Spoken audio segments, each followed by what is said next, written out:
Want to level up your life? It all starts with one skill, effective communication. Think about it. Every relationship, every career move, every success story hinges on how well we connect with others. But it's not just about what you say, it's about how you listen, how you understand, and how you build trust. Are you tired of conversations going nowhere or feeling misunderstood? Do you want to handle tough talks with confidence and strengthen your bonds with family and friends? I'm going to share practical, actionable tips that will transform the way you interact with everyone. We'll dive into how to listen so people feel truly heard, and how to speak so your message lands with clarity and impact. This isn't just theory. It's about real-world strategies that open doors you never thought possible. Ready to unlock your potential? Hit that subscribe button and let's get started. We'll give you a competitive edge in the workplace, enhance your personal life, and lead to stronger, more meaningful connections with those around you. Communication is the key to achieving lasting success, and the journey to mastering it starts here. Every conversation is an opportunity, and by unlocking the secrets of effective communication, you'll be well on your way to building a life of connection, growth, and achievement. Chapter 1, Changing how you think about communication. When you think about communication, what comes to mind? Most people probably think about having conversations, making small talk, or exchanging information. But the truth is, communication is much more than just talking. It's the way we connect with the world around us, the way we form relationships, the way we solve problems, and even the way we shape our lives. How you communicate directly impacts the relationships you build, the career you develop, and the quality of your life. Yet, so many of us go through life thinking communication is just about sending messages back and forth. We speak to be heard, we listen to respond, but rarely do we stop and think about the deeper purpose behind it all. Changing how you think about communication can be the key to transforming not just your conversations, but your entire approach to connecting with others. Think about it for a second. Every time you communicate with someone, you're creating a moment that could strengthen or weaken your relationship, whether it's a friend, a family member, a colleague, or even a stranger. Your words, actions, and the way you carry yourself all have an impact. Communication isn't just about exchanging information, it's about creating bonds, understanding others, and your own thoughts. It's about understanding others and building a relationship of trust and respect. When you begin to shift your mindset to this new way of thinking about communication, you will start to see conversations in a different light. And instead of focusing on what you need to say, you'll start focusing on how you can connect with the other person. What do they need to hear from you? The best way to make sure your words are clear and kind. How can you truly understand their perspective and make them feel heard? This shift in thinking doesn't just make your conversations more enjoyable, it also makes them more effective. You will find that people are more willing to engage with you, more willing to listen, and more willing to open up. They'll feel respected and valued in a way that encourages them to reciprocate the same level of care and understanding. The first step in changing how you communicate is to ask yourself one important question. What do I want to achieve with this conversation? If your goal is to simply be heard, you'll likely only focus on making sure you say everything you need to say. But if your goal is to connect with the other person, you'll start thinking about how to create a back and forth exchange where both parties are engaged and the conversation flows naturally. Once you start to look at communication through this lens, you'll realize that every conversation has the potential to be more than just a simple exchange of words. It can be an opportunity to strengthen a relationship, to build trust, or to solve a problem together. And in doing so, you will be able to make the most out of every conversation, whether that's with a friend, a colleague, or someone you just met. Think about the last time you had a meaningful conversation with someone. It wasn't just about getting through a list of things you needed to discuss. It was about connecting. Maybe you laughed together, shared an experience, or worked through a challenge as a team. That's the power of communication done right now. Imagine how many more of those moments you could create if you approached every conversation with this new mindset. You would have better relationships with the people you care about more success at work, and greater influence over time. Your conversations would no longer feel like a chore or a task, but an opportunity to connect on a deeper level. But here's the catch. Changing how you think about communication is not an overnight process. It takes time, patience, and Practice, you can't expect to go from thinking of communication as just talking to seeing it as a powerful tool for connection without putting in the effort. But that's okay, because once you start making this shift, you'll notice the difference almost immediately. As you move forward, start paying attention to how you communicate. Are you really listening when others speak, or are you just waiting for your turn to talk? Are you being intentional about the words you choose, or are you just saying whatever comes to mind? Are you focused on connecting with the other person, or are you more concerned about getting your point across? By becoming more mindful of how you communicate, you can begin to practice being a better communicator, not just in the big moments, but in the everyday conversations that shape your relationships in your life. You'll find that the more you practice, the easier it gets, and before long, will have developed a new approach to communication that sets you up for success in every area of your life. Changing the way you think about communication isn't just about learning a new skill or technique. It's about adopting a mindset that transforms how you engage with others. It's about realizing that every conversation has the potential to be meaningful and impactful if you approach it with care, awareness, and a desire to truly connect. When you begin to communicate with this intention, you'll see how much more rewarding and successful your interactions will be. Ultimately, the way you think about communication affects everything. If you see it as an opportunity to connect, listen, and build trust, you'll find that your relationships improve, your career thrives, and your life becomes richer and more fulfilling. So as you move forward, start to shift your mindset. Begin to see communication as the powerful tool it truly is, and with time you'll become a more effective, empathetic, and confident communicator. Enter Chapter 2, Listening to Understand, Not Just Respond. When we talk about listening, most people think of it as simply hearing the words someone says. It's an automatic response, a reflex. You hear sounds, you recognize words, and maybe you respond. But the truth is, listening is much more than that. Listening is an art. And the way we listen can completely change the outcome of any conversation. The way most people approach listening is with one goal in mind: to wait for their turn to speak. You listen just enough to catch the main points. Then you jump in with your own thoughts. This kind of listening is transactional. You not truly engaged in what the other person is saying. You rethinking about your own response while they're still talking. This is why so many conversations feel shallow and why misunderstandings happen so often.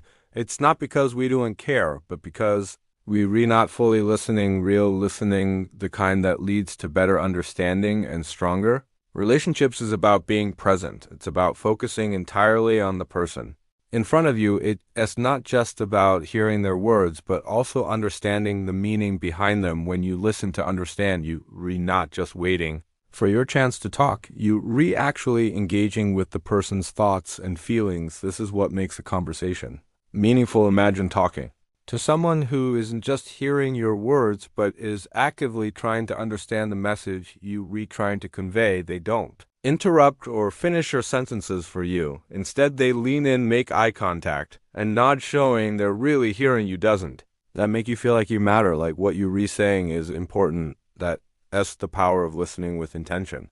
Listening to understand requires a shift in mindset. It means setting aside your own thoughts, opinions, and judgments long enough to fully take in what the other person is saying. You stop thinking about how you'll respond and start focusing on their words, their emotions, their perspective. This is harder than it sounds, especially in a world where distractions are everywhere. But when you make the effort to truly listen, you retelling the other person, I care about what you have to say. This alone can change the entire tone of a conversation. You don't need to be an expert to listen better. It's a skill that anyone can develop, and it starts with being more mindful of your own tendencies. Do you find yourself interrupting? Do you finish other people's sentences? Do you zone out? When someone is talking for a long time, these are all signs that you may be listening to respond, not to understand. The first step is to become aware of how you listen. Think about the last conversation you had where you felt truly heard. Maybe it was with a close friend, a family member, or even a colleague.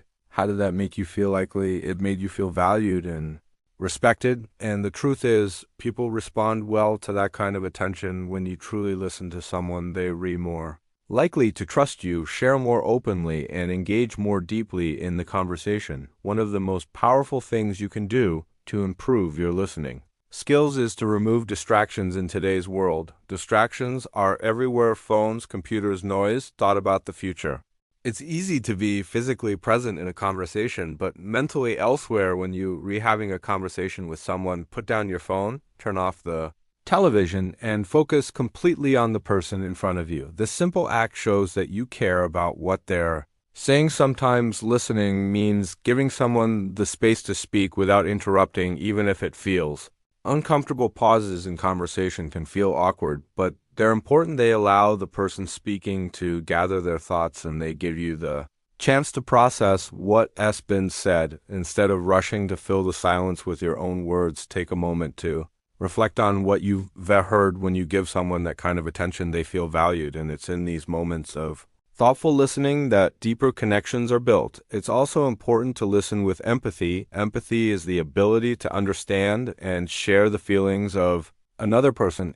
That's one thing to hear someone else's words. It's another to understand how they feel while saying them. Maybe someone is frustrated, sad, or excited. By listening with empathy, you can pick up on the emotions behind the words and respond in a way that shows you truly understand them. Have you ever had a conversation where you're speaking about something personal and the other person seems completely disconnected? They might nod their head, but you can tell they're not really hearing you. It's frustrating, right?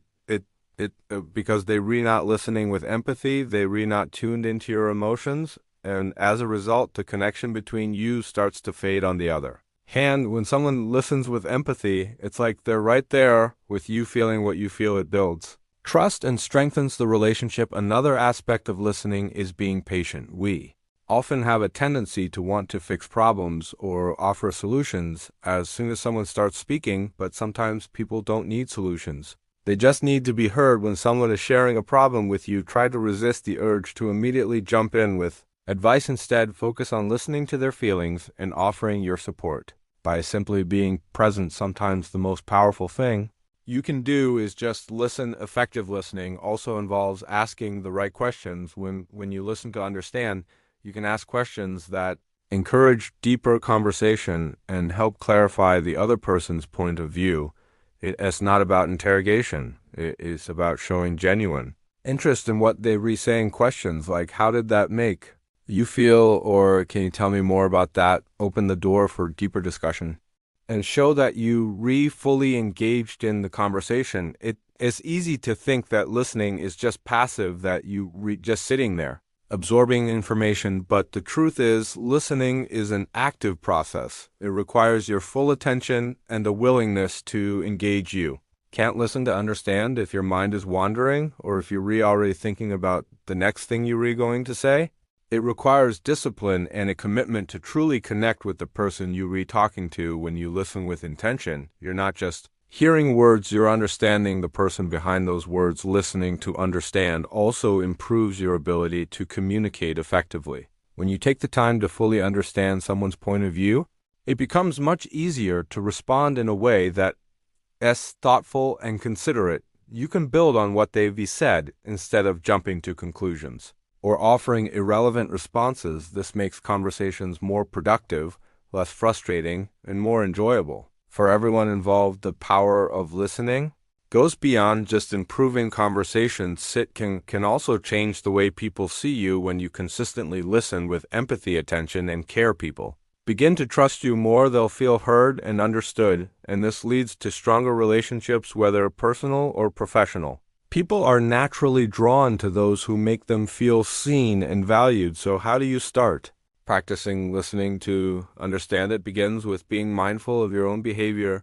Pay attention to how often you interrupt or zone out. Challenge yourself to really focus on the speaker and their message. If your mind starts to wander, gently bring it back to the conversation. Practice empathy by trying to tune into the emotions behind the words. When you listen deeply, you create an environment where people feel safe, valued, and respected. By learning to listen not just with your ears, but with your heart and mind, you'll become a better communicator, a better friend, a better partner, and a better leader. You will find that people open up to you more, share more honestly, and connect with you on a deeper level. And the best part, you all begin to notice the difference in how your relationships Evolve, becoming stronger, more trusting, and more fulfilling. Chapter 3, Your Body Speaks Too. Pay attention when you're talking to someone. It's not just the words that matter. What you say is important, but how you say it can make all the difference. Communication goes far beyond speech. Your body is constantly speaking, even when your mouth isn't moving. The way you carry yourself,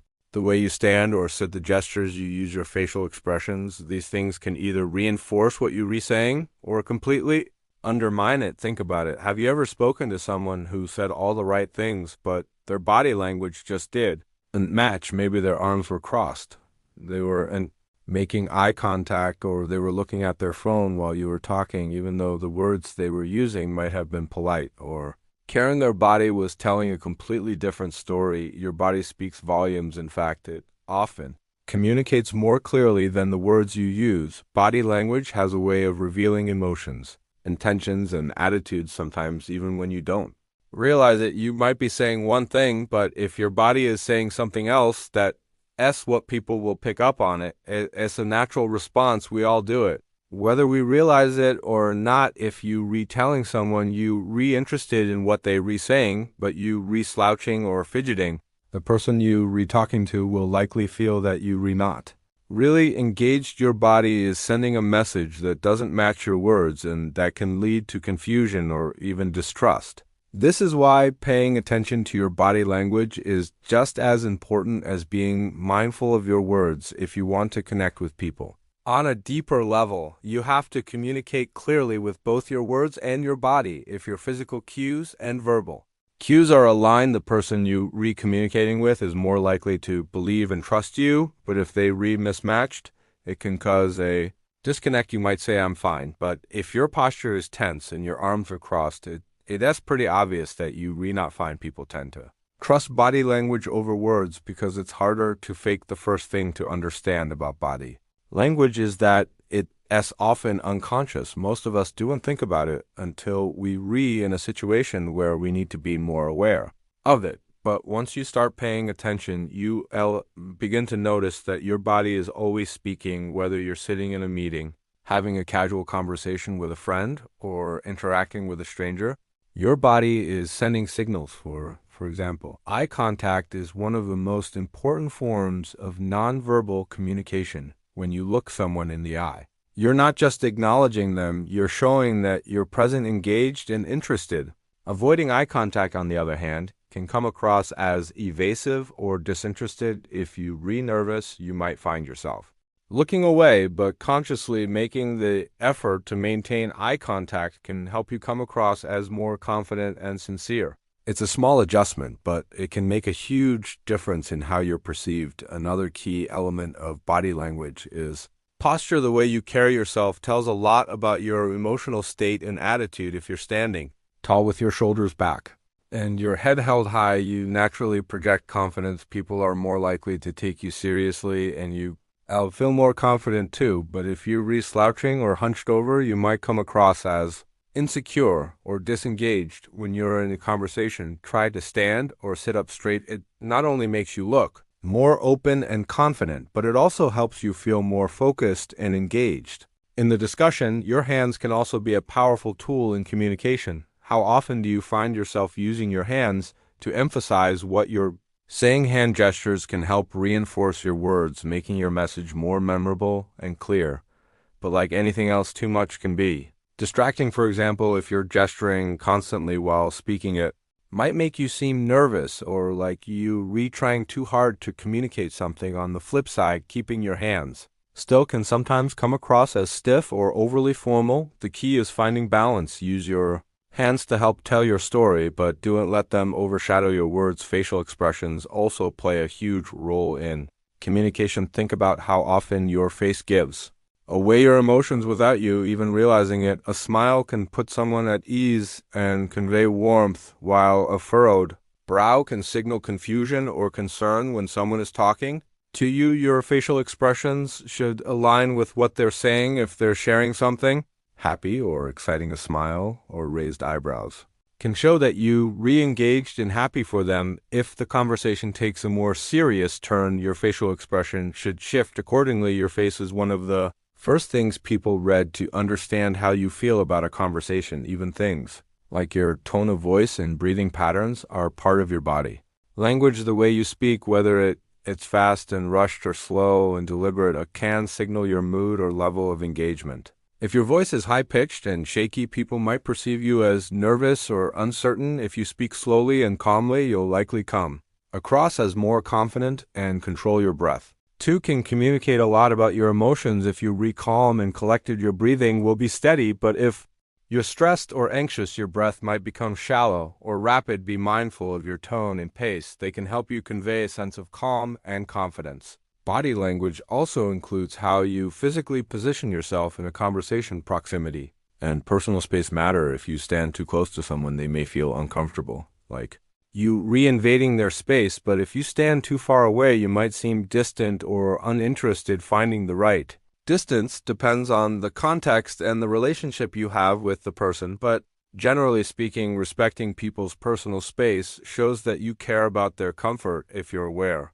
of your body language, you can adjust it to make sure it matches your words and intentions. This helps others feel more at ease and creates a more authentic connection. And it's not just about looking confident or engaged. It's just about truly being engaged in the conversation. If you're shifting around, constantly checking your phone or looking at your watch, it sends the message that you'd rather be somewhere else. On the other hand, if you're re-giving the other person your full attention, your posture is open, you remaking eye contact, your hands are relaxed, it shows that you value what they're saying. Being aware of your body language also means recognizing when someone else's body language isn't matching their words. If someone says, "I'm fine," but their arms are crossed or they're avoiding eye contact, it's a sign that they might not be fine after all. This is where active listening comes into play. By paying attention to both the words and body language of others, you can better understand what's really going on. If you notice signs of discomfort or tension, you might need to adjust the conversation or ask more questions to dig deeper. Mastering the art of body language isn't about being fake or over the top. It's about being intentional with your actions, making sure that your words and your body are working together to create a clear, open, and honest communication experience. It's about making sure the message you're resending is the one that's truly meant to be received. Small adjustments can make a big difference in how others perceive you and how you connect with them. By becoming more mindful of your body language, you can improve your communication skills and make every conversation more impactful. Chapter 4.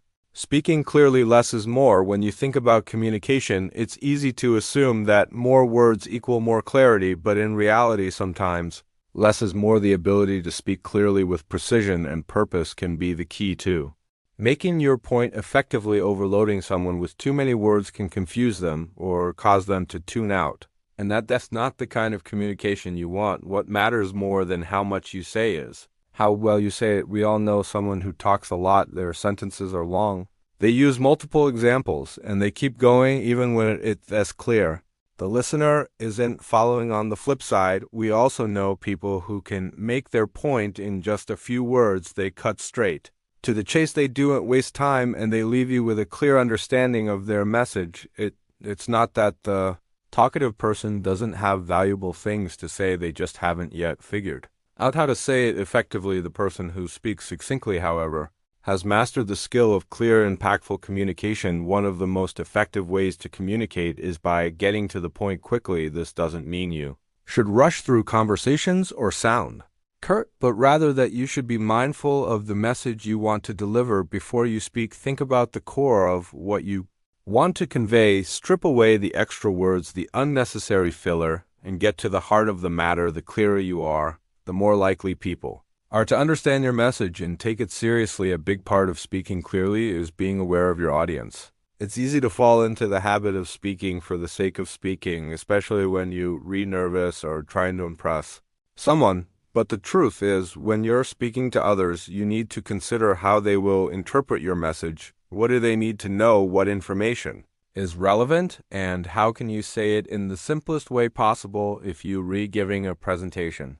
at work or telling a story to a friend, your approach should be similar. Keep it simple and focused on the key points. Know One wants to listen to a long-winded explanation or a rambling story. They want to know what's important and why it matters to them, so practice thinking. Before you speak, what's the essence of what you want to say? What's the main takeaway for the person you're talking to? A good practice is to imagine that you only have a few seconds to explain your point. What would you say if time was limited? The more you train yourself to simplify your thoughts and speak with clarity, the easier it becomes to communicate effectively in any situation. This isn't about dumbing things down. It's about finding the most straightforward way to communicate a message that people can easily grasp. Another important part of speaking clearly is avoiding unnecessary jargon. It is tempting to use big words or technical terms to make yourself sound more knowledgeable, but often this can backfire. Your goal is not to impress, but to connect. When you use complicated language, it can create a barrier between you and the person you re-speaking to, especially if they do understand the terms you're using. Instead, choose words that everyone can understand no matter their background or experience. The clearer you are, the more likely your listener will stay engaged and retain the information you re-giving them. Have you ever been in a conversation where someone used terms you didn't understand and you just nodded along pretending to know what they were talking about? It's a common experience and it doesn't feel good. Now, imagine the opposite. A person speaks to you in a way that is approachable, that uses language you can relate to. It feels comfortable and natural. That's the kind of communication that makes a real impact. The way you structure your thoughts also plays a huge role in clarity. When you trying to get a message across, it's easy to get sidetracked by tangents or irrelevant details. To keep things clear, you need to organize your thoughts before you speak. If you have multiple points to make, try to present them in a logical order. Start with the most important idea and then build on it. Avoid jumping around from topic to topic, as this can confuse your listener and make it harder for them to follow what you re-saying. For example, if you retelling a story, don't start with the ending. That's a sure way to lose your audience. Instead, begin with the setup. What's the context? Who's involved? What's at stake? Once you've established that, you can move into the events that unfold and then finish with the conclusion. When you follow this structure, your listener can track your thoughts and understand where you're going with the conversation. Another strategy for clear communication is the power of pauses. We live in a fast-paced world, and many of us are in the habit of speaking quickly and filling silence with more words, but taking a moment to pause can actually make your words more impactful. A well-timed pause gives your listener a moment to process what you've just said. It also gives you a chance to collect your thoughts before continuing. Instead of rushing through your point, slow down, take a breath, and allow your words to sink in. Pauses also give you the opportunity to emphasize important points. If you've just said something significant, don't rush on to the next thought. Take a moment to let the importance of your words land. This not only gives your listener time to reflect on what you've said, but also shows that you value your message and want to make sure it's understood. Being clear doesn't mean you have to be overly formal. Communication is much more than just getting facts across. It's about building connections. The more natural and genuine you are, the more likely it is that your message will be received. So don't worry too much about perfecting every sentence. Instead, focus on delivering your thoughts in a way that is honest, direct, and relatable. Sometimes simplicity can be the hardest part. It's easy to overcomplicate things or get caught up in trying to sound impressive, but speaking clearly is about cutting through the noise and focusing on what really matters. The next time you're in a conversation, whether it's casual or important, think about how you can make your message as straightforward as possible. What can you take out? What is unnecessary in AR? Clarity is not about saying everything you know. It is about saying exactly what needs to be said. One more thing to keep in mind is that speaking clearly also means speaking confidently. When you know what you're saying and you've organized your thoughts, you'll naturally feel more confident, and confidence has a huge impact on how your words are received. If you're unsure of yourself, your listener might also feel unsure, but if you speak with assure, and even if it just by being clear and concise, your message will have more weight. The key to effective communication lies in understanding that less really is more. You don't have to say everything to get your point across. When you speak clearly with purpose and focus, you not only make it easier for others to understand you, but you also show respect for their time and attention, whether you having a casual conversation or delivering a serious message. The ability to speak with clarity can be the difference between being heard and being ignored. So the next time you speak, ask yourself, what's the main idea here? What's the simplest way to say it? When you start answering these questions, you'll find that communication becomes not only more effective, but also more enjoyable. Chapter 5. Handling tough talks without the drama. Difficult conversations are a part of life, whether you're dealing with a disagreement at work, a tough talk with a friend, or a challenging discussion with a loved one. These moments can be uncomfortable, and if handled poorly, they can quickly escalate into something more stressful than it needs to be. But the ability to manage tough conversations effectively is a skill that can transform relationships, both personally and professionally. It's not about avoiding difficult topics. It's about approaching them in a way that promotes understanding, respect, and resolution. The first thing to remember when you facing a tough conversation is that your mindset matters. If you enter the conversation with the assumption that it's going to be an argument or that the other person will get defensive, it's almost guaranteed that things will go poorly. But if you go in with an open mind, willing to listen and willing to find common ground, the outcome can be very different. The way you frame the conversation in your mind is the first step in how it will unfold. Before you even start the conversation, take a moment to consider the perspective of the other person. What might they be feeling? Why are they reacting the way they are? We often approach tough conversations from our own point of view, assuming that we are right and the other person is wrong, but this can close us off from understanding the true issue. If you make an effort to approach the situation with empathy and an understanding of the other person's perspective, you can significantly reduce the tension and increase the chances of finding a solution in any tough conversation. It's important to stay calm and composed when emotions run high. It can be easy to raise your voice, interrupt, or say things you don't really mean, but reacting emotionally only fuels the fire. Instead, take a deep breath and make an effort to keep your emotions in check. If you feel yourself getting angry or upset, give yourself a moment to calm down before you respond. It's not about suppressing your feelings, but rather about taking control of how you express them. This helps keep the conversation from spiraling out of control. When it's time to speak, be clear about your intentions. What do you hope to achieve from this conversation? Are you trying to find a solution? Are you seeking understanding or simply expressing your feelings? By knowing what you want to accomplish, you can steer the conversation in the right direction and keep it productive. If you don't have a clear sense of your goals, you might find yourself talking in circles or going off topic. Stay focused on the key points and don't let the conversation drift into unnecessary areas. Another important strategy when managing tough conversations is avoiding blame and accusations. It's easy to fall into the trap of pointing fingers and accusing the other person of wrongdoing, but this only puts them on the defensive. Instead of saying you always do this, try to focus on how the situation makes you feel. For example, instead of accusing someone of being selfish, you could say, I feel hurt when I'm not included in plans. By taking ownership of your feelings and framing the conversation in terms of your experiences, you make it easier for the other person to listen without feeling attacked. Use I statements instead of you statements. The simple SH in language makes a huge difference. When you say you never listen to me, it sounds accusatory and likely to make the other person feel defensive. But when you say, I feel unheard when I tried to talk, it expresses your feelings without attacking the other person. This approach fosters empathy and opens the door for a more productive discussion. Listening is equally important during difficult conversations. It's easy to get caught up in defending yourself or making your point, but true communication involves listening just as much as it involves speaking.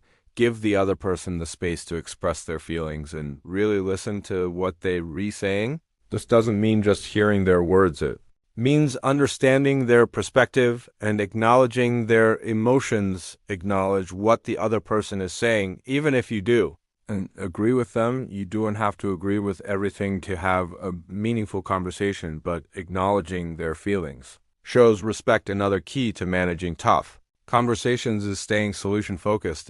It's easy to get stuck in the past and dwell on what went wrong, but this doesn't help anyone. Move forward. Instead of rehashing old arguments, focus on how you can move forward. What changes can you both make to improve the situation? What actions can be taken to prevent a similar issue from happening? Again, keeping the conversation centered on solutions helps create a sense of progress and shows that you are both interested in resolving the issue rather than just airing grievances if the conversation starts to escalate or become unproductive. Don't be afraid to take a break. Sometimes a short pause can help everyone collect their thoughts and calm down. This isn't about avoiding the issue. It's about creating the space needed for a more constructive discussion. It's okay to say, I think we both need a few minutes to cool off before we continue. This shows that you are committed to resolving the issue. But you want to do it in a way that's calm and thoughtful during difficult conversations. It's important to avoid personal attacks. Name-calling, insults, or belittling remarks will only escalate the situation and cause lasting damage to the relationship. Instead, focus on the specific issue at hand. Keep the conversation respectful, even if you're upset, by addressing the problem, not the person you maintain.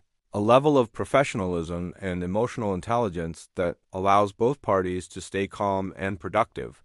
Do forget to acknowledge the other person's perspective, even if you don't agree with. It's showing that you understand where they're coming from. Doesn't mean you have to agree with them, but it creates an atmosphere of mutual respect. When people feel heard and understood, they're more likely to listen to your point of view and be open to compromise. When it comes to resolving the issue, be open to compromise. You might not get everything you want, and neither will the other person, but if you approach the conversation with a mindset of collaboration rather than confrontation, it becomes easier to find a middle ground. The goal is then to win the argument, to come to a solution that works for both sides. Sometimes that means making concessions and finding creative ways to meet each other's needs.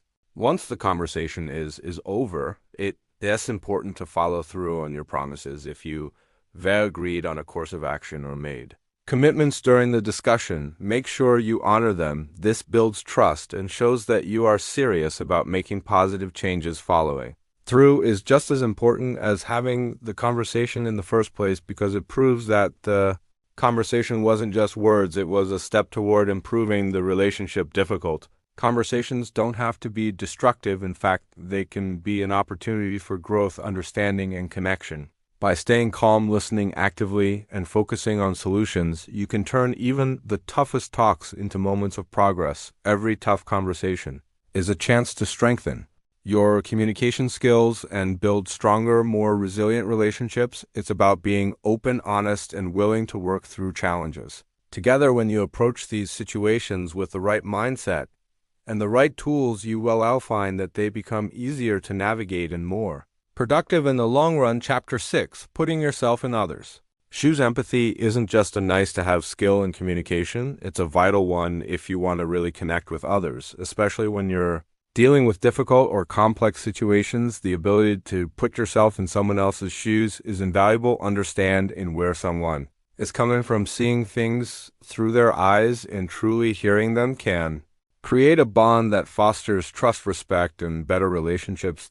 This isn't always easy, but when you learn how to do it effectively, it can transform the way you communicate and interact with others. When you think about empathy, it's more than just feeling bad when someone else is upset. It is about actively trying to understand their feelings, thoughts, and perspective, and responding in a way that acknowledges their experience. Sometimes it's not even about offering solutions. Sometimes it's about listening without judgment and allowing the other person to feel heard and validated. Empathy is not about agreeing with everything the other person says or does, but about understanding their emotions and viewpoints, even when they differ from your own. One of the first steps in being more empathetic is taking the time to listen, not just listening to respond, but truly listening to understand. So often when we're having a conversation, we're already thinking about what we're going to say next. We're so focused on crafting our response that we miss the full depth of what the other person is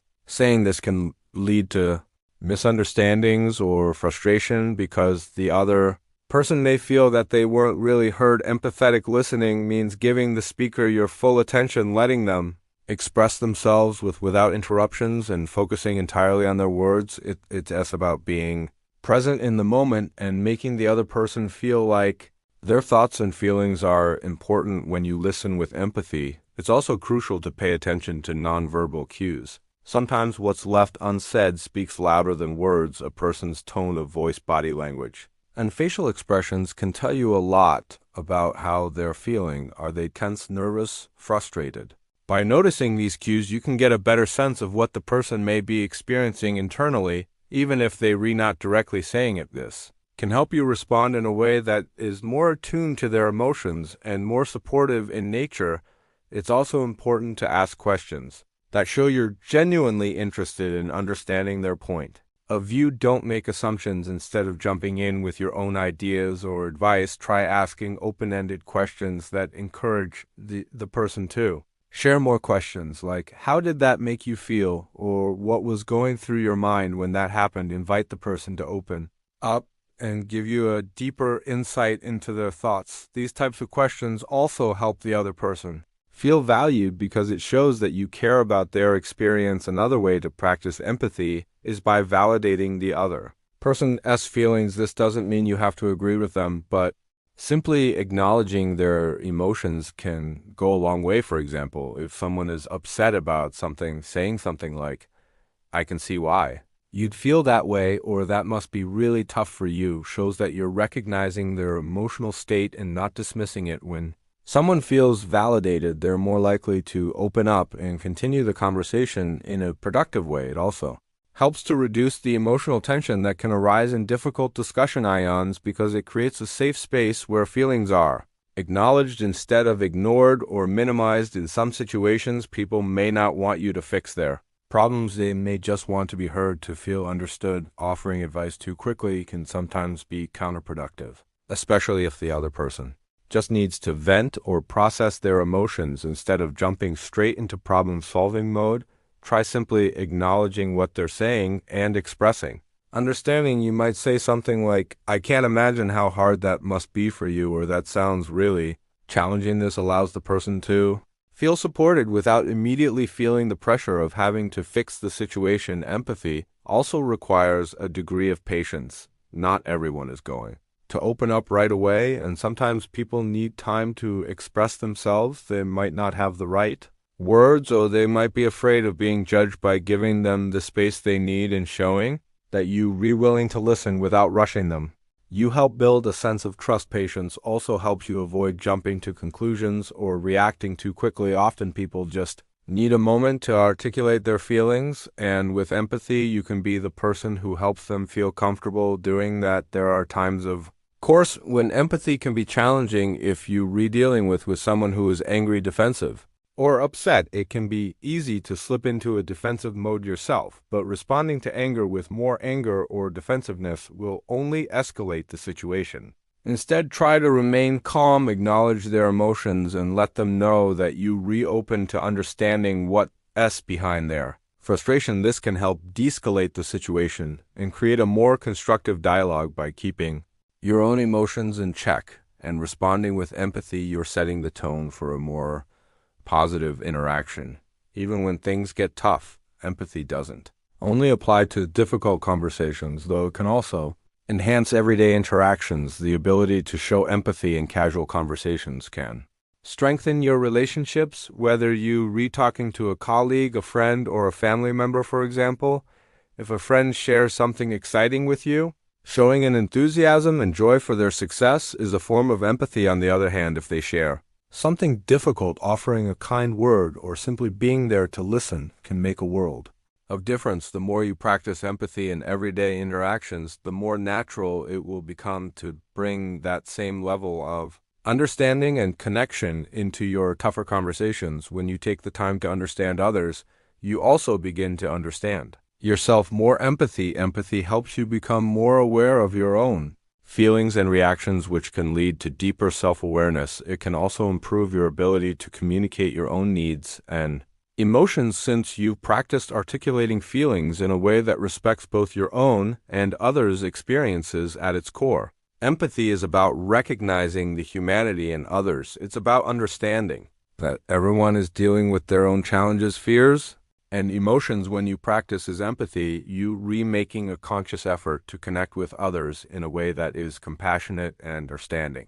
In return, you not only strengthen your relationships, but also build a reputation as someone who values and respects the feelings of those around them. The more you practice empathy, the more naturally it will become a part of your communication. You'll start to notice the subtle cues people give off, the emotions that lie beneath their words, and the deeper meaning behind their actions. By being attentive, patient, and open to understanding, you'll find that your relationships become more meaningful, and your ability to communicate improves. Empathy is a powerful tool that has the potential to transform how you connect with others and ultimately to build stronger, more positive relationships in every area of your life. Chapter 7, Practice Makes Perfect. Improving every day. Improving communication is a gradual process and one that requires ongoing effort. You're not going to suddenly become an expert communicator overnight.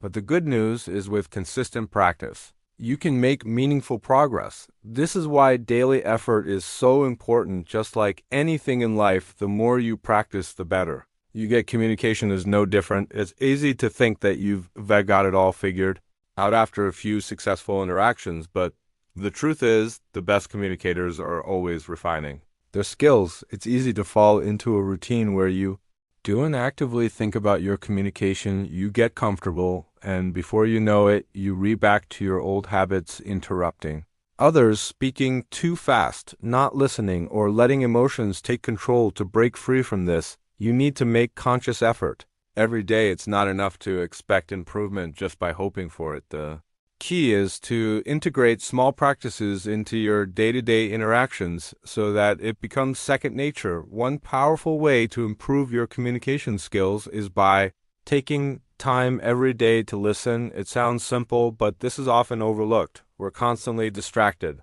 by our phones, emails, and other external noise, so we don't always give people the attention they deserve when they re-speaking to us. To truly improve, you need to commit to really listening in every conversation. This means giving your full attention, putting down your phone, and tuning out distractions. The more you focus on the person in front of you, the more you'll understand their message, and the more effectively you will be able to respond. A daily habit of practicing active listening can make a huge difference. Active listening involves not just hearing the words, but understanding the feelings and ideas behind them. It's about engaging with the speaker, asking clarifying questions when you unsure, and reflecting back what you've heard to make sure you've understood correctly. By practicing active listening every day, you will start to notice patterns in the way people communicate. You will be better at recognizing emotions and intentions, which will make you more effective in responding. Another essential part of improving communication is being mindful of your body language. It's not just about what you say, but how you say it. Your posture, eye contact, facial expressions, and gestures all convey important messages that can either support or contradict your words. If you're speaking in a confident tone, but avoiding eye contact or crossing your arms, it sends mixed signals. Your body language should align with the message you trying to communicate. Over time, becoming more aware of how your body communicates can help you build stronger connections with others and make your conversations more impactful. One way to practice this is by recording yourself during conversations or presentations. You can do this when you're speaking to a friend, a colleague, or even in a mirror. Watching yourself communicate will give you insights into your body language and how you come across to others. Have you ever noticed yourself fidgeting during a conversation, or realized you've been avoiding eye contact without even meaning to? These little habits are part of our nonverbal communication, and becoming aware of them is the first step toward a major confidence boost. Once you identify these patterns, you can start consciously working to improve them. The more you understand your own nonverbal cues, the more authentic and powerful your communication will become. Another game changer is getting feedback from the people around you. Your friends, family, and colleagues can offer incredibly valuable insights into your communication style. Sometimes we're just too close to our own habits to see them clearly. Asking for honest feedback can shine a light on areas for improvement you might have missed. It could be something simple, like the tone you adopt when you're stressed, or a tendency to interrupt people unintentionally. So be brave, ask for their input, and use it to refine your skills. When you start practicing, remember to set small, achievable goals. Instead of trying to fix everything at once, which can be overwhelming, focus on one thing at a time. For example, you might decide to work on being a more attentive listener during your work meetings this week. Or you could commit to speaking more slowly and clearly when explaining something important. By narrowing your focus, you'll see tangible progress much faster, which is a great motivator to keep going. And don't forget to celebrate those small victories, like staying calm in a tricky discussion or really hearing what a colleague has to say. One of the best ways to accelerate your growth is by learning about communication itself. There are so many fantastic books, articles, and podcasts out there that break down the art and science of effective communication. The more you understand the principles behind it, the more intentional you can be in your interactions. Learning new strategies gives you more tools in your toolbox and helps you understand why people communicate the way they do.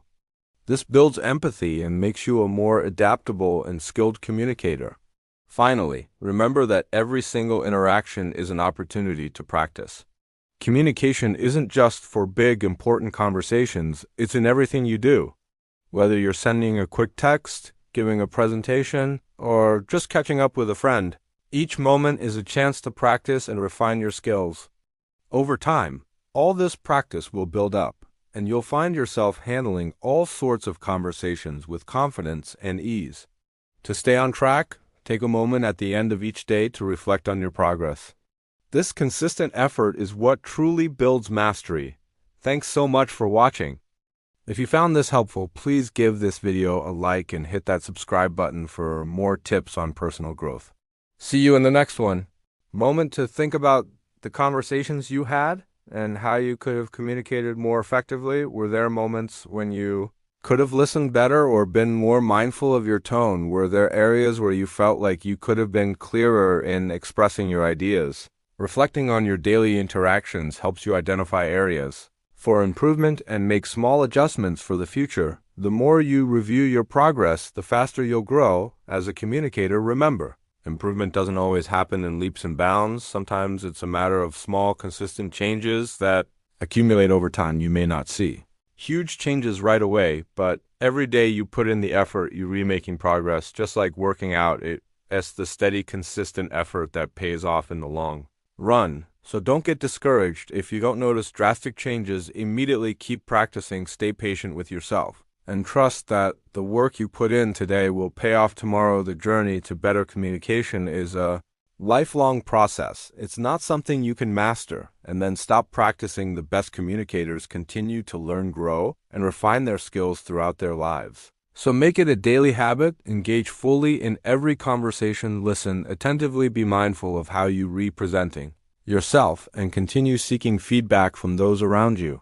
Over time, these small efforts will add up and make you a more confident, effective communicator. And when you communicate better, you'll notice that your relationships, both personal and professional, will grow stronger and more meaningful as a result. Chapter 8b. Yourself. Authentic communication wins when it comes to communication. One of the most powerful things you can do is be yourself. Authenticity is key if you're trying to communicate in a way that feels forced or doesn't align with who you are. People can sense that, and when they do, it creates a disconnect. Whether you're speaking with friends, family, co-workers, or even strangers, the more authentic you are, the more effective your communication will be. It's that simple. But being yourself isn't always easy, especially when you feel pressure to fit in or to present a certain image. It's natural to want to impress others, to speak in a way that makes you seem smarter or more put together, or to sound like someone you admire. But trying to be someone else or pretending to know more than you do only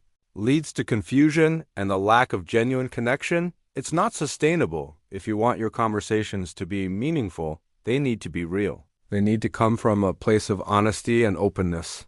Authenticity in communication isn't just about being true to yourself. It's about being vulnerable. Being real means showing up as you are, flaws and all, without trying to hide behind a facade.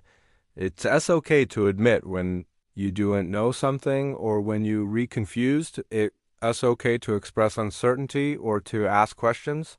In fact, people often appreciate it when you're willing to be vulnerable and admit your limitations. It makes you more relatable when you're authentic. You're giving others the permission to be authentic too. You create a space for openness and honesty that allows for deeper, more genuine connections. In the process of becoming more authentic, it's important to acknowledge the difference between being yourself and being selfish authentic.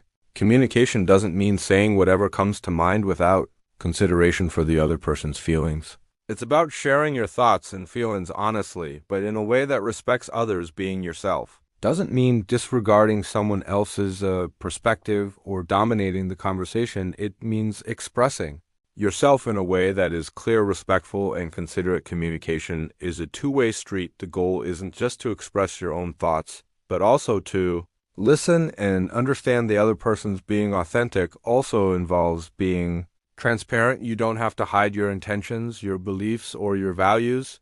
When you speak from a place of honesty, your words carry more weight. People trust you more when they know you being straight with them. This doesn't mean that you should say everything that comes to your mind. Sometimes discretion is necessary, but it does mean being true to your feelings and thoughts. If you're feeling frustrated or excited, let that show. If you're uncertain, say so. Let your emotions inform your communication in a way that feels natural and real. You may find that at first being truly authentic feels uncomfortable. It can feel risky, especially if you're used to filtering yourself or putting on a certain persona, but over time, the more you practice being authentic, the more comfortable it will become. When you start speaking in a way that is true to who you are, your confidence grows, and the more you communicate from a place of authenticity, the easier it becomes to build trust with others. People will start to appreciate your honesty and clarity. They'll feel like they know the real you, and that connection will deepen. One of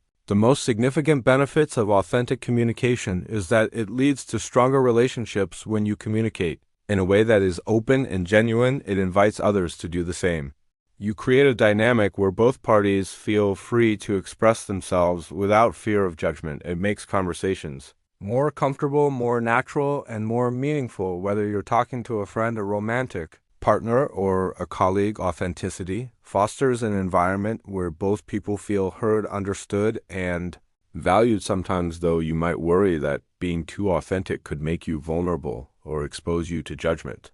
This fear is natural, but the truth is people are often more accepting than we give them credit for. Being authentic doesn't mean being overly blunt or sharing every thought that crosses your mind. It's about showing up as you are in a way that feels genuine and respectful. When you show up as your authentic self, you actually allowing others the space to do the same. Vulnerability can lead to deeper connection, not less. It shows that you trust the other person and value the relationship enough to be real with them. There's also the idea that authenticity comes with a certain courage. It's not always easy to speak your truth, especially if it goes against the norm or if you fear judgment. But the more you practice being yourself, the more natural it becomes. It takes courage to share your thoughts, especially when you're unsure of how they will be received. But once you realize that true connection comes from honesty and openness, it becomes easier to embrace that courage. The strength you gain from being true to yourself is unmatched. It's liberating to know that you don't have to hide parts of yourself in order to connect with others. Authentic communication also means understanding your values and communicating them clearly. When you understand what matters to you, you can communicate more effectively because you won't be swayed by outside pressures. Knowing your own values gives you clarity in conversations and helps you avoid getting lost in others' expectations. It's about standing firm in what you believe while also being open to hearing and understanding others' perspectives. When you're grounded in your values, your communication has direction and it's easier to communicate with integrity. Being yourself also helps you stay consistent in your communication. When you're authentic, there's no need for confusion. You're not pretending to be someone you're not, so your words match your actions. This creates consistency, and consistency builds trust. People can rely on you to be the same person every time they interact with you. This reliability strengthens relationships, whether it's in your personal life or at work. At the same time, there's a balance to be found.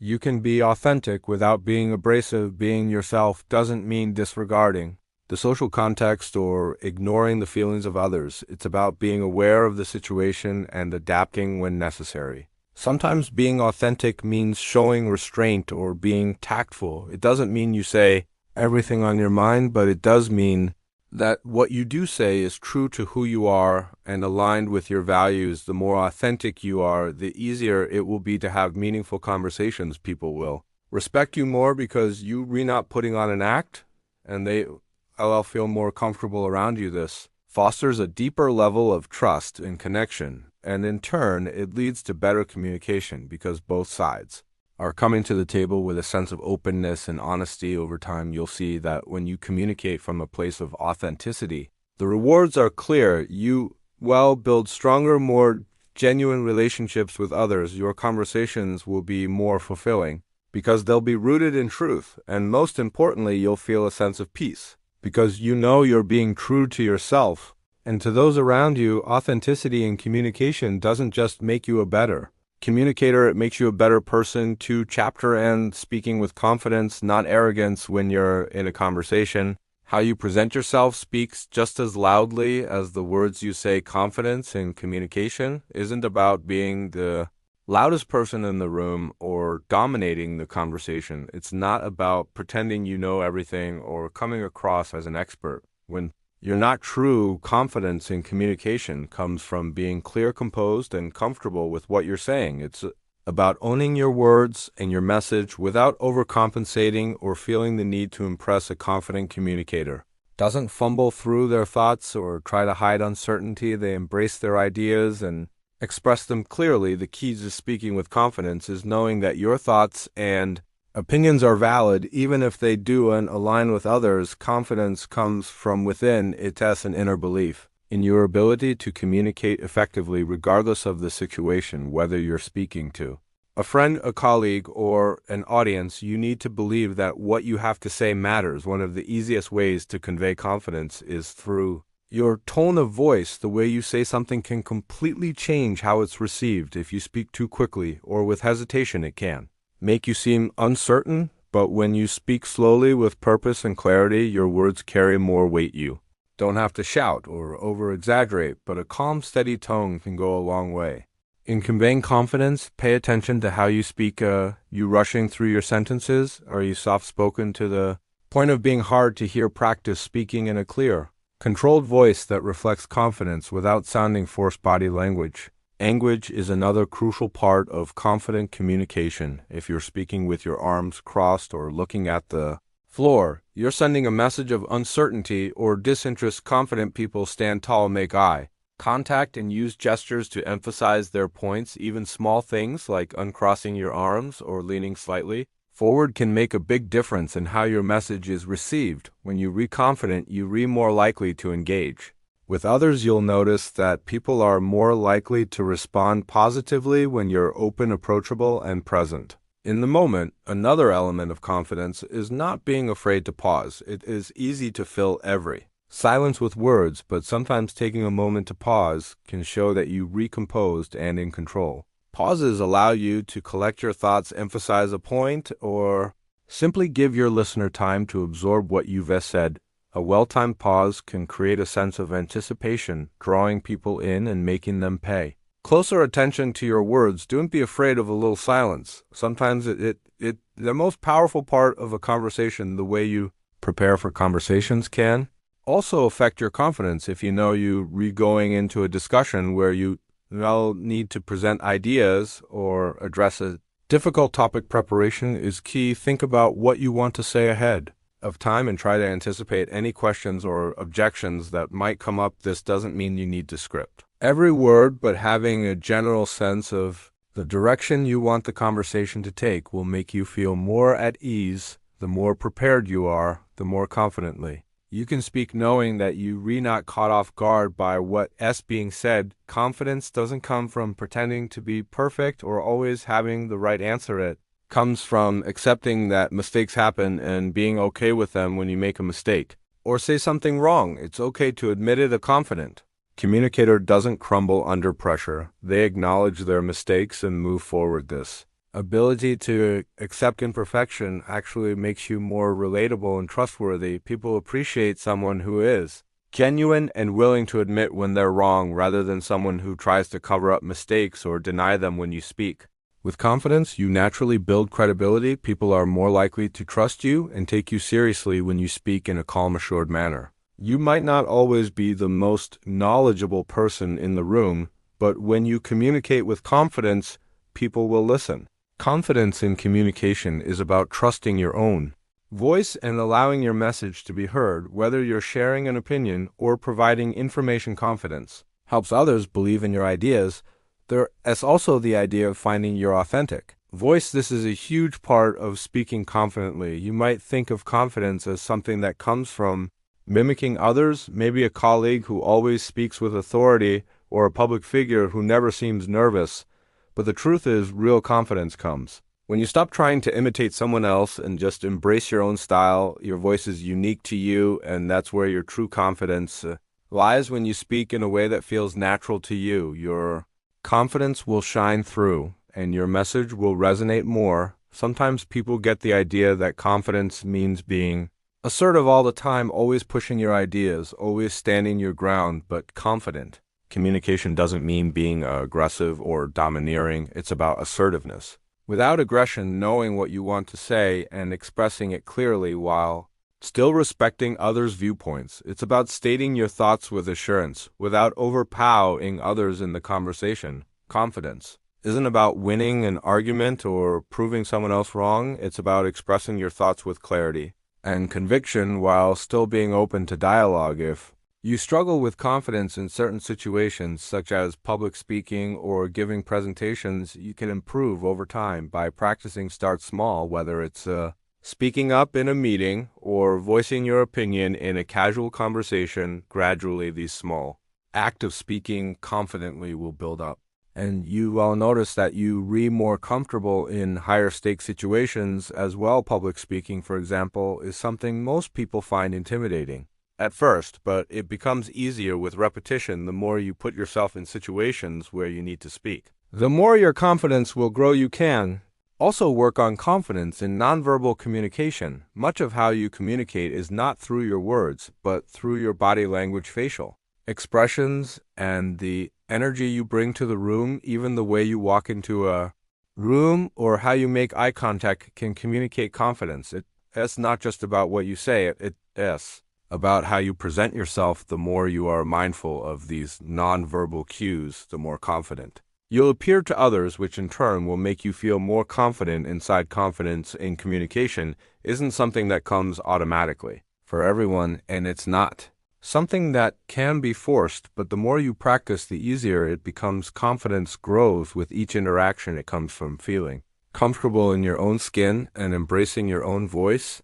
It's about trusting that what you have to say matters and that you deserve to be heard. You don't have to be the loudest person in the room or the one who has all the answers. True confidence comes from owning your words, expressing them clearly, and allowing others to hear your thoughts without fear or hesitation. Over time, as you continue to practice confident communication, you'll start to see it transform your relationships, both personally and professionally. People will respond to you differently when they sense your confidence. You'll be able to navigate tough conversations with ease, express your ideas more clearly, and connect with others on a deeper level. Confidence, when expressed authentically, becomes a powerful tool for creating stronger, more meaningful connections. And the more confident you are in your ability to communicate, the more you'll see your life and relationships thrive. Chapter 10, Communicating in the Digital World. Communication in the digital world is a whole different ballgame. Gone are the days when face-to-face conversations were the norm. Today, much of our communication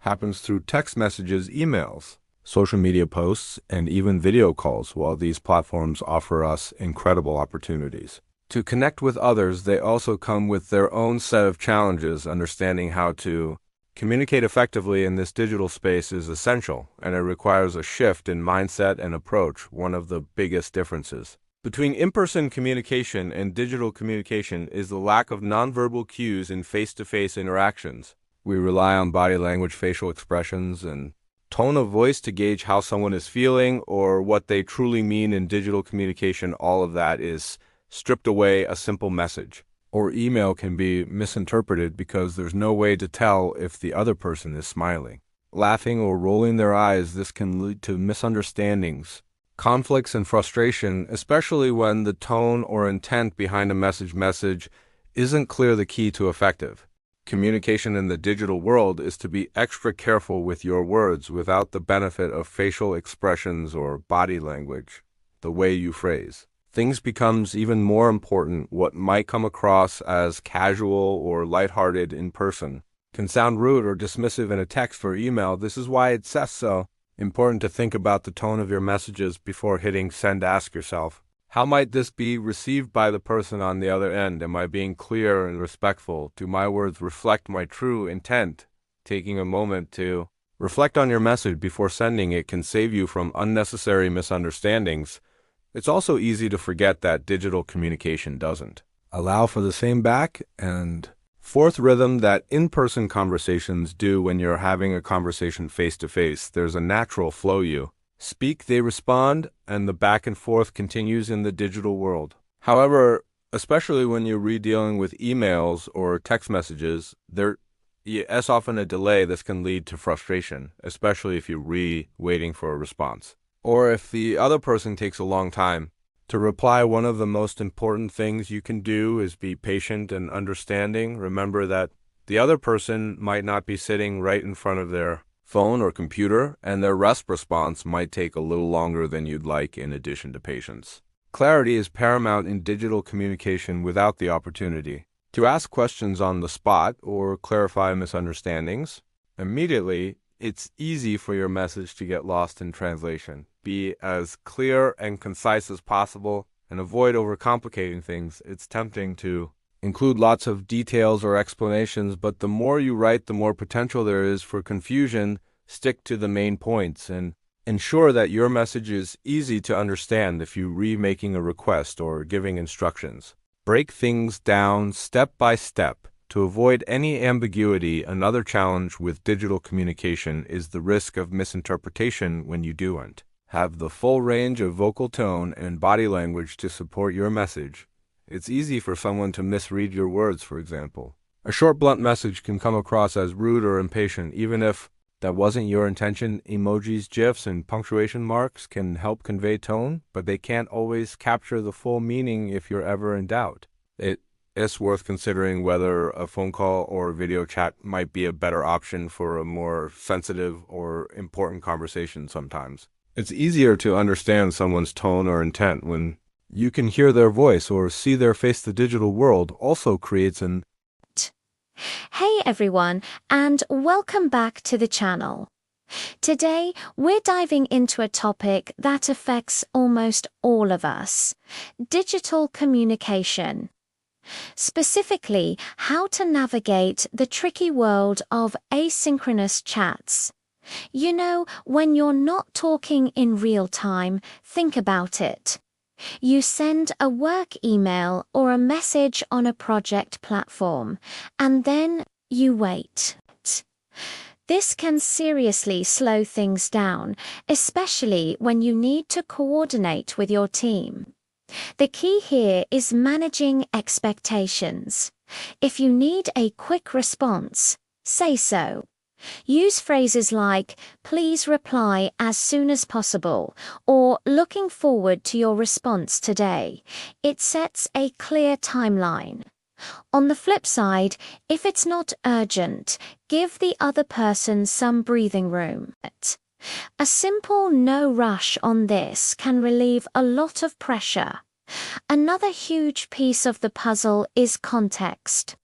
Without it, messages get misunderstood so easily. Before you hit send, ask yourself, what's the situation? Are you replying to a formal work email, or are you just chatting with a friend? The context totally dictates your tone. A message to your boss will naturally be more formal than a text to your best friend. Getting the tone wrong can lead to some seriously awkward moments or confusion. When in doubt, especially at work, it's always safer to lean towards a more professional and formal tone. In personal chats, you can be more casual, but it's still smart to think about how your words might land. But here's a major plus side to digital communication. It gives you time to think. In a face-to-face conversation, you're on the spot. You have to respond instantly, which can sometimes lead to saying something you regret. Online, you have the luxury of pausing to craft the perfect response. If you get an email or text that makes you feel emotional, my best advice is to step away. Don't reply right away. Give yourself some time to cool down and think clearly. This little pause can save you from sending a message you'll wish you could take back later. It's also important to really process what the other person is saying before you jump to reply. If a message triggers a strong reaction, give yourself permission to reflect before firing back. Finally, let's talk about timing. It's crucial. Some messages are time-sensitive, and a quick response can prevent a lot of headaches and delays. In a work environment, slow responses can stall projects and create frustration for everyone involved. For more casual, personal conversations, waiting a bit longer is usually fine. But no matter the situation, it's always a good habit to acknowledge that you've received the message, especially if you need more time to think about your reply. A simple, "Got it, thanks. I'll get back to you on this by end of day" shows respect and keeps things moving smoothly. So there you have it. A few tips to make your digital communication clearer and more effective. I hope you found this helpful. If you did, please give this video a thumbs up and don't forget to subscribe for more content like this.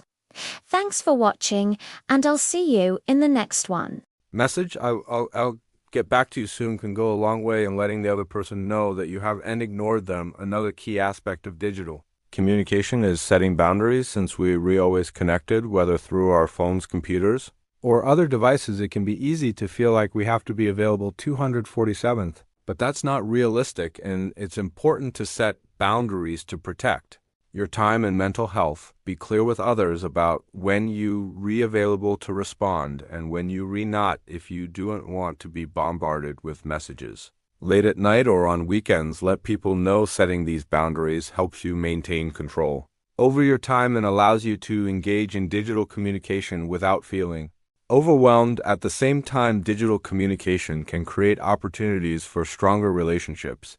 Being able to reach out to someone at any time, whether through a quick text or message on social media, allows us to maintain connections with people who may live far away or whom we don't see often. Digital platforms can keep relationships alive in ways that were impossible in the past. However, the key is to remain intentional with how you communicate. Even though you're using digital tools, the goal should always be to foster genuine, meaningful connections, whether you're texting a friend, responding to an email, or engaging on social media. The way you communicate should still reflect the values of kindness, respect, and authenticity. Ultimately, successful communication in the digital world is about being mindful of how you present yourself through your words, whether you retyping a quick text, crafting a professional email, or sending a social media post. The goal is always the same: clear, respectful, and thoughtful communication in the digital world.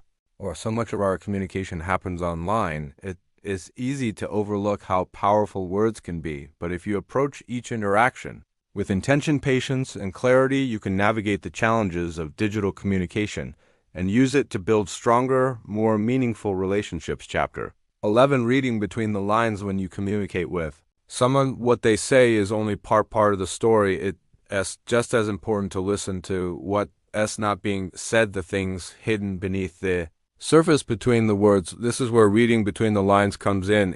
It's about tuning into the subtle signals that others give you, their body language, tone of voice, facial expressions, and even the pauses in conversation. These cues tell you things that words alone cannot express, and understanding them can dramatically improve your communication. People do and always say exactly what they mean. They might be too afraid to speak up, unsure of how to express themselves, or even trying to protect someone else's feelings. In these moments, you need to be a little detective. It's about being observant and sensitive to the underlying emotions, motives, and intentions that lie behind someone's words. This doesn't mean jumping to conclusions or reading too much into things, but rather looking for signs that can help you better understand where the other person is coming from. For instance, imagine you're having a conversation with a coworker about a project that's behind schedule. On the surface, they might simply say, "We're reworking on it," but there are some delays. You could take that at face value and move on, but if you pay attention, you might notice that they're avoiding eye contact, speaking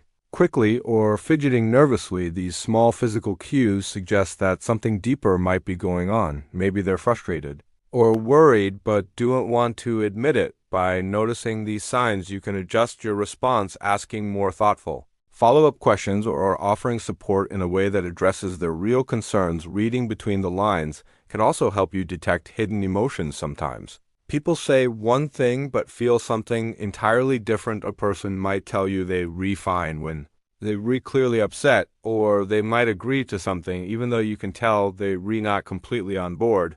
These moments require you to read between the lines and recognize that their words are just the surface, how they say it, the hesitation in their voice, the way their eyes dart around, the tightness in their posture could reveal that they not being fully open. By picking up on these signals, you can approach the situation with more empathy. And understanding tone of voice is an especially powerful tool when it comes to reading between the lines.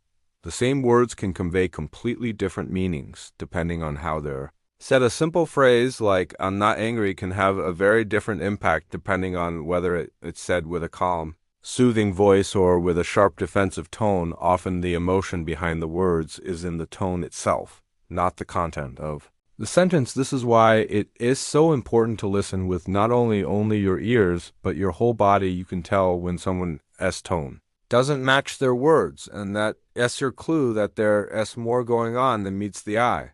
Another important thing to consider when reading between the lines is context. What's going on in the person's life or the situation around them. Context plays a huge role in how we communicate. Someone who is stressed at work or dealing with personal issues may not communicate as clearly or effectively as they normally would. They might seem distracted, CT, or even short-tempered, but if you're aware of the context, you can interpret their words with more understanding. Instead of taking their frustration personally, you can see it for what it likely is: stress manifesting in their communication. Understanding the bigger picture allows you to approach these situations with more patience and compassion. People also communicate through their silences, which are just as revealing as their words. A long pause in a conversation often means that someone is thinking carefully about their response, weighing their options, or perhaps even trying to gather the courage to say something they're unsure about. In some cases, silence might also indicate discomfort, confusion, or a desire to avoid a topic. When there's a pause, it's easy to jump in with your own response. But if you wait a moment, you might discover that the person is still processing their thoughts. This can create an opening for a deeper, more meaningful conversation. The key to reading between the lines is patience and empathy. You need to be willing to go beyond surface-level conversation and pay attention to what is happening around the words. People do and always know how to express their feelings or what's going on in their minds. And that's where you come in. By being sensitive to these cues, you can gain deeper insights into their emotional state and respond in a way that's thoughtful and supportive. In a professional setting, being able to read between the lines is essential for effective teamwork and leadership. If you a manager, for example, picking up on subtle signals from your employees can help you Understand their concerns, even if they not expressing them directly. If an employee seems distracted or stressed, but is and vocal about it, recognizing that can prompt you to offer assistance or check in with them. It shows that you care about more than just the work they produce. You care about their well-being. By doing this, you build trust and create an environment where people feel comfortable opening up when they need support. But reading between the lines isn't just for professional settings, it's also crucial in personal relationships. In your interactions with family and friends, being able to pick up on subtle clues can deepen your understanding of their emotional world. For example, a friend who is always upbeat and positive might suddenly seem withdrawn or quiet. On the surface, they may say, "Everything is fine," but by noticing their change in energy, you can ask more gently, "Is everything okay? You seem a little off today." This not only shows that you repaying attention, but it also offers them a chance to share their thoughts and feelings, even if they're hesitant to do so. Being sensitive to the subtext of conversations also involves being aware of your own actions. Sometimes we interpret others' words through the lens of our own emotions and biases. If you feeling anxious or defensive, you might read a neutral comment as critical or dismissive. This is why it's so important to stay grounded and try to separate your emotional state from the conversation. When you calm and open, you more likely to see the situation clearly and understand the other person. True intent to be effective at reading between the lines, you have to see. Cultivate a certain level of awareness of the person you speaking to, their body language, tone, and the context of the conversation. Awareness of your own emotions and biases, and above all, awareness of the importance of being a good listener, not just to the words, but to everything else going on around them. When you read between the lines, you don't just listen to what someone is saying, you listen to what they not saying. You notice the things they might not even realize they revealing through their body language, silence, and tone. And with that understanding, you can communicate in a way that's more thoughtful, compassionate, and aligned with their true needs. Chapter 12, giving feedback. That helps. When it comes to giving feedback, many people approach it with a sense of trepidation. No one likes to feel criticized, and no one enjoys delivering negative feedback either. But the reality is, feedback, when delivered correctly, can be one of the most powerful tools for growth, improvement, and stronger relationships. The challenge is learning how to feedback in a way that is constructive, helpful, and promotes positive change without causing defensiveness or discouragement. The first thing to understand about giving effective feedback is that it's not about the person. It tests about the behavior or the action. When feedback is given as a judgment of someone's character, it often leads to hurt feelings and resistance. However, when it focuses on actions or outcomes, it's easier for the person receiving the feedback to see it as something they can change or improve. For example, instead of saying "you're always late," which might feel like an attack on someone's character, it's better to say, "I've noticed you've been coming in after the start of the meeting recently. Is there something going on that we can address?" This shifts the conversation from being about the person's flaws to addressing a specific behavior that can be improved. Clarity and specificity are key. Feedback that is vague or general is often unhelpful. If someone doesn't know exactly what they did wrong or what they could do differently, they can take meaningful steps to improve. Instead of saying something like "your work needs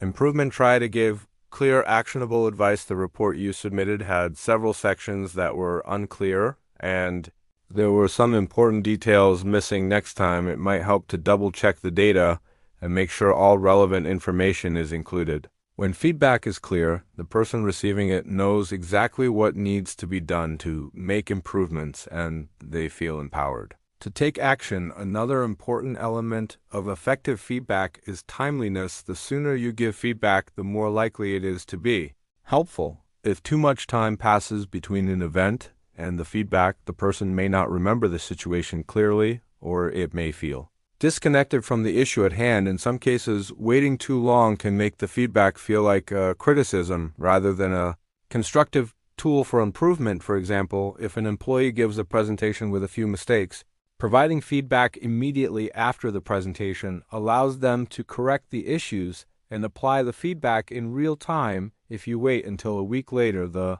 impact of the feedback diminishes, and they may struggle to make the connection between the feedback and the specific behavior. Feedback should also be balanced. This doesn't mean giving someone praise just to soften the blow of criticism, but it does mean making sure to highlight the things that were done well. In addition to pointing out areas for improvement, this creates a more supportive atmosphere where the person receiving feedback feels acknowledged for their strengths rather than feeling like they're only being criticized. A simple structure like the sandwich method, where you begin with positive feedback, then discuss areas for improvement, and end with something encouraging, can be very effective. However, be careful not to use this approach in a way that feels formulaic or insincere. The goal is to make the feedback balanced and constructive, not just to sugarcoat the criticism. One of the most important aspects of feedback is ensuring it's actionable. It's easy to say you need to improve your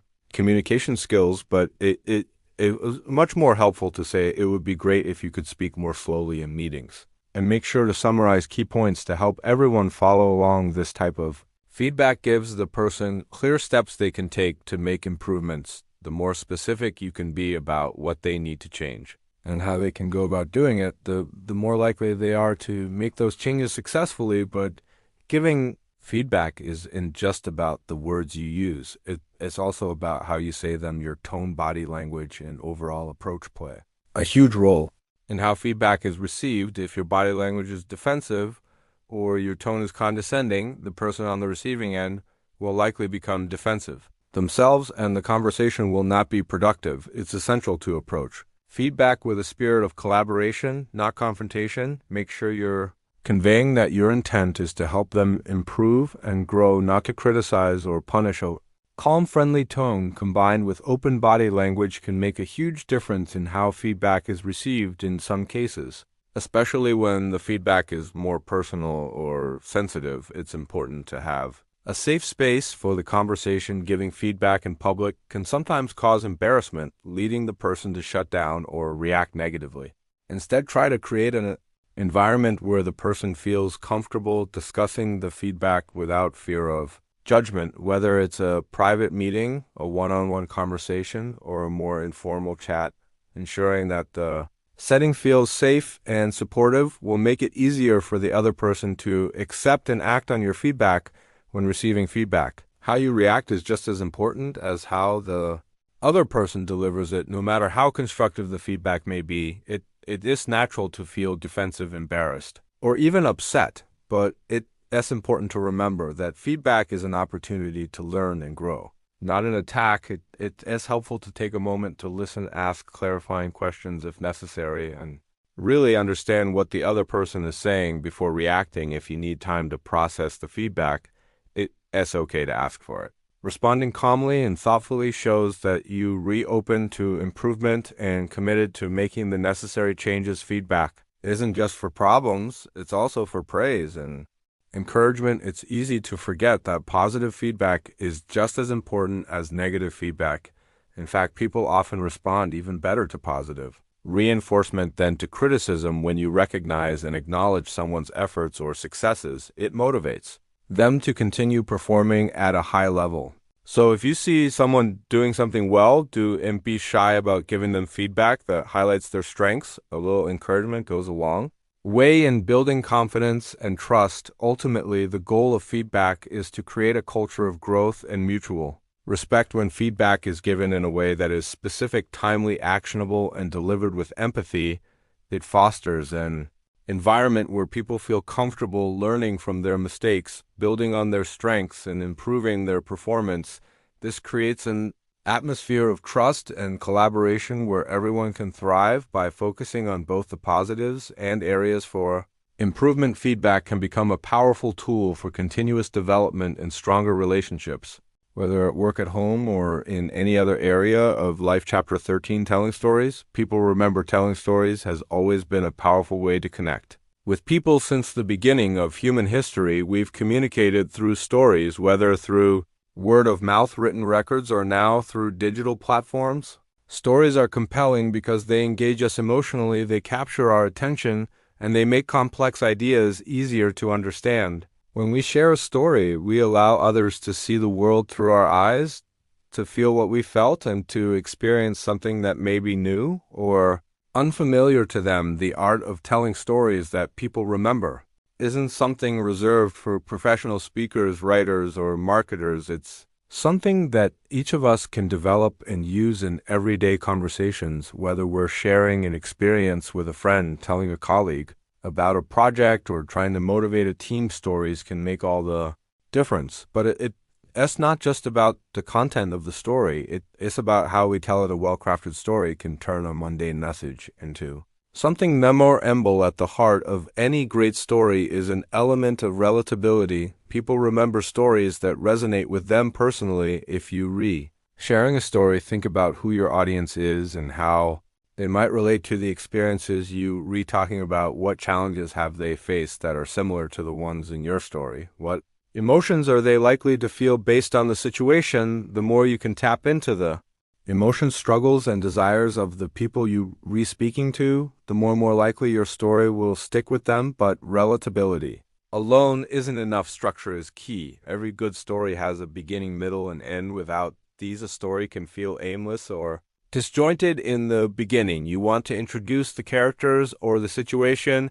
You want to set the scene and give the audience enough context to understand what's at stake. The middle of the story is where the conflict or challenge arises. This is where things get interesting, where the audience starts to feel the tension. The resolution comes at the end, where the challenge is resolved in some way, and the audience is left with a sense of closure or insight. Without this structure, stories can feel incomplete or unsatisfying. A lot of people are afraid to tell stories because they think they need to be perfect or dramatic to capture attention. But the best stories often come from the simplest, most genuine experiences. A story doesn't need to have a grand plot or a huge twist to make an impact. Sometimes the most powerful stories come from everyday moments. Think about the last time you had a conversation with a close friend or family member. It wasn't about grandiose events, but rather the small, relatable details that made the story meaningful. When you tell a story that's rooted in authenticity, people can connect with it in a way that feels real. One key aspect of effective storytelling is the use of details. Details bring your story to life, making it more vivid and engaging. Instead of simply saying it was a difficult situation, describe what made it difficult. What did you feel? What did you see? What were the stakes? The more sensory details you add, what you heard, saw, or even smelled, the more your audience will feel like they were there with you. A story with rich details feels more alive, more real, and more compelling. However, while details are important, it's also essential to keep the story focused. It's easy to get carried away with too many tangents or unnecessary information. A good story has a clear point or message, and every detail should serve to support that message. If something doesn't add to the story or help move it forward, that's better to leave it out. People appreciate stories that get to the point and don't waste time. That doesn't mean you should and be descriptive or engaging. Just be mindful of what matters and what doesn't. Another important element of storytelling is emotion. Emotions are what make a story memorable. People remember how you made them feel even more than they remember what you said. When you tell a story that evokes emotion, whether it's joy, fear, sadness, or excitement, you're tapping into something deeper than just the facts. Emotion connects people on a human level. It makes them feel something that resonates with them long after the conversation is over. As you tell your story, don't be afraid to show vulnerability. Vulnerability is one of the most powerful tools in storytelling. When you're open and honest about your struggles, failures, or moments of doubt, people can relate to you in a way that they can.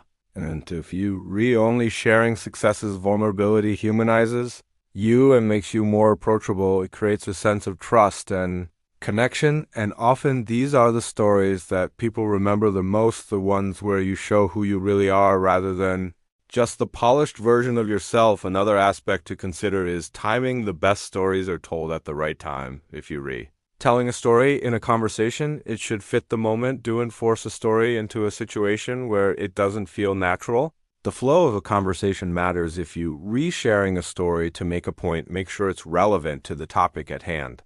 And just as important, know when to stop. A story can lose its impact if it goes on too long or feels like it it's dragging, keep your story concise, and make sure it has a clear ending. One technique that is less often overlooked is the use of pauses. Pauses are incredibly effective in storytelling because they build suspense and give your audience time to absorb what you've just said. Pausing at key moments, especially before a big reveal or punchline, can heighten the emotional impact of the story. It gives your audience space to reflect on what has been said and builds anticipation for what comes next. Another important element of storytelling is engaging the audience. A story is a conversation, not a lecture. This means that your audience should feel like they re part of the experience. One way to do this is by asking questions during your story or involving them in some way. For example, instead of just saying, "I learned an important lesson that day," you might say, "Have you ever been in a situation where you thought you couldn't handle it, but you found a way to push through?" This gets your audience thinking about their own experiences and makes them feel more connected to your story. At the end of the day, the power of storytelling lies in its ability to connect. It's a tool for building relationships, for creating empathy, and for sharing our experiences with others. The stories we tell shape how we are perceived, how we relate to one another, and how we make sense of the world. By learning to tell stories that are authentic, engaging, and impactful, we open up the possibility for deeper connections and more meaningful conversations. Storytelling isn't just a skill, it's a bridge between hearts, and when done well, it has the power to change the way people think and feel. Chapter 14. Managing emotions in conversations. Sometimes conversations can quickly turn tense, emotions run high, words get exchanged, and before you know it, what could have been a simple discussion becomes a full-blown argument. We've all been there. You trying to express something important, but it's hard to get the words right without feeling frustrated, or perhaps the person you're speaking with is defensive, unwilling to listen, and suddenly the situation is spiraling. The truth is emotions play a huge part in how we communicate, and when they're not managed, well, things can easily go south. Learning to manage your emotions and the emotions of others during tough conversations is one of the most important skills for effective communication. First, it's essential to recognize that emotions are something we can simply turn off. They are a natural human response to our thoughts and experiences, and whether we're aware of it or not, our emotions are always influencing the way we speak and listen. What happens in a difficult conversation is that our emotional reactions often take over, making it harder to think clearly and respond rationally. In those moments, it's easy to get defensive, angry, or upset, and that usually only escalates the conflict. But if we can pause and take a step back, we have the chance to regain control of the situation. One of the first steps in managing emotions in conversations is becoming aware of how we feel. It sounds simple, but how often do we actually stop and check in with ourselves before reacting to something someone else has said? It's so easy to get swept up in the moment, but when we can pause and identify what we're feeling, whether it as frustration, anxiety, or even excitement, it gives us the space we need to respond more thoughtfully. For example, if you feel yourself getting angry, instead of reacting, immediately take a deep breath. Recognize that the anger is there, but that it doesn't have to control your response. Acknowledging your emotions gives you the power to decide how to respond rather than letting your feelings dictate your actions. It's also important to recognize that emotions aren't just internal, they often visible to others through our body language, tone of voice, and facial expressions. You might feel calm on the inside, but if your arms are crossed, your voice is sharp, or you avoiding eye contact, the other person will pick up on that. They interpret your behavior as defensive or closed off, even if that's not your intention. Being aware of these nonverbal cues can help you manage the message you're sending. When you feel emotions starting to rise, try to keep your posture open, your tone neutral, and your facial expression soft. It's not always easy, but it can make a huge difference in how the conversation unfolds. Another way to manage emotions in tough conversations is to practice active listening. Often when emotions run high, we stop listening and start thinking about what we're going to say next. We too focused on defending our own point of view that we fail to truly hear the other person's perspective. This creates a barrier between you and the person. you re-speaking with instead of trying to form a response while they re-talking. Focus entirely on what they're saying, listen to understand, not to react. This can lower the emotional intensity of the conversation because it shows the other person that you care about their thoughts and feelings. When they feel heard, they're less likely to escalate the conversation, and you can both work toward a more productive outcome. Another tactic to manage emotions is empathy. When you understand where the other person is coming from, it becomes easier to keep your emotions in check. Try to put yourself in their shoes and imagine what they might be feeling. If someone is upset, it might not be about you. It could be because of a personal struggle they're dealing with, or they may feel unheard or dismissed. When you approach the conversation with empathy, it's easier to stay calm and respond with compassion, even if you do and agree with everything they're saying. Sometimes, no matter how hard we try, the conversation simply becomes too heated. When this happens, taking a break can be one of the most effective tools for diffusing the situation. There is no shame in pausing the conversation and saying, I think we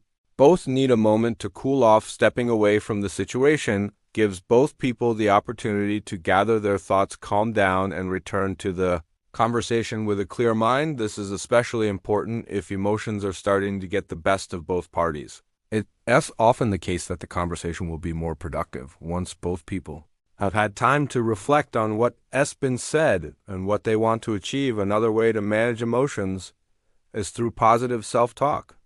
It's easy to get caught up in negative thinking. When we feel emotionally triggered, we might start thinking this person is never going to understand me, or I'm just wasting my time. These thoughts can make it harder to stay calm, and they can also make the situation feel more personal than it actually is. Instead of falling into these patterns of negative thinking, try shifting your internal dialogue. Remind yourself that this is just a conversation, that it's okay to disagree, and that staying calm will help you communicate more effectively. You don't have to win every argument or convince the other person that you're right.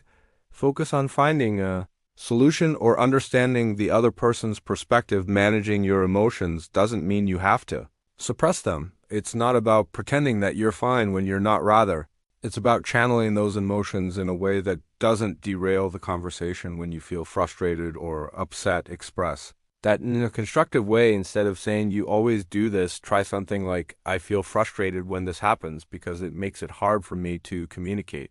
By framing your emotions in terms of how they affect you rather than blaming the other person, you open the door for a more productive dialogue.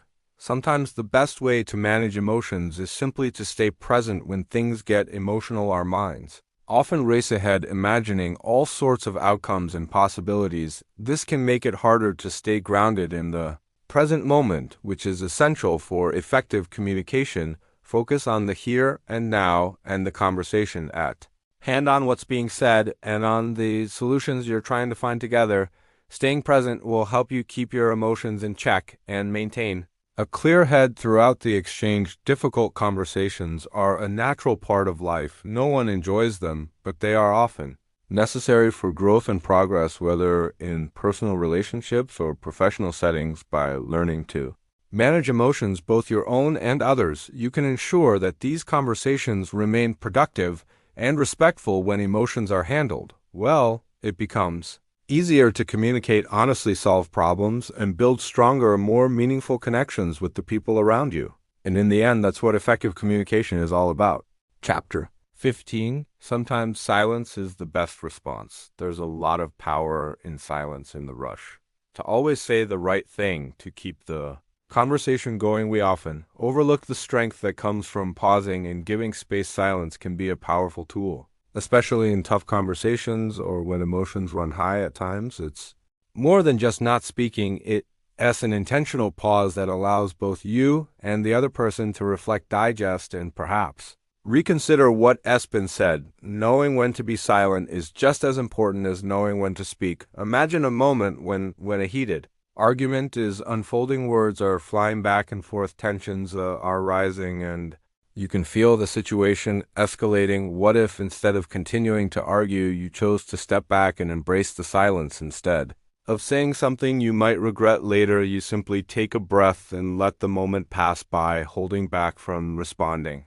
Right away, you create an opportunity to calm down, think clearly, and avoid making the situation. Worse, silence can be a way to regain control and prevent things from spiraling. Often when we're involved in a conversation, we're thinking ahead to what we want to say next, especially if we feel strongly about something. The desire to respond quickly is natural, but it can lead us to react impulsively rather than responding. Thoughtfully pausing for a moment allows you to take a step back, collect your thoughts, and then decide what you want to say with a clearer perspective. In those moments, silence can be the wisest choice, especially if your emotions are running high or if the conversation is becoming unnecessarily tense. You might be surprised at how often a pause can turn a potentially negative interaction into something more meaningful and productive. When you choose silence, you also give the other person space to think. Sometimes people don't know how to express themselves clearly, and in that silence, they may come to realize what they really want to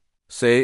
It's easy to get caught up in the need to fix the situation or find a resolution right away, but the truth is, some answers need time to surface. Silence allows both parties to reflect and think before reacting. And when both sides have that opportunity, it often leads to more thoughtful, less reactive communication. There's also something deeply respectful about silence in conversation. It shows that you value the other person's thoughts and feelings instead of talking over them or cutting them off. You let them speak at their own pace, giving them the room they need to express themselves fully. Sometimes when we're talking with others, we become so eager to share our point of view that we forget to listen. A moment of silence can be the most respectful thing you can offer in an exchange. It lets the other person know that their words matter. Silence can also create a sense of comfort. Imagine sitting with a close friend or family member in complete silence, but feeling completely at ease. There's no need for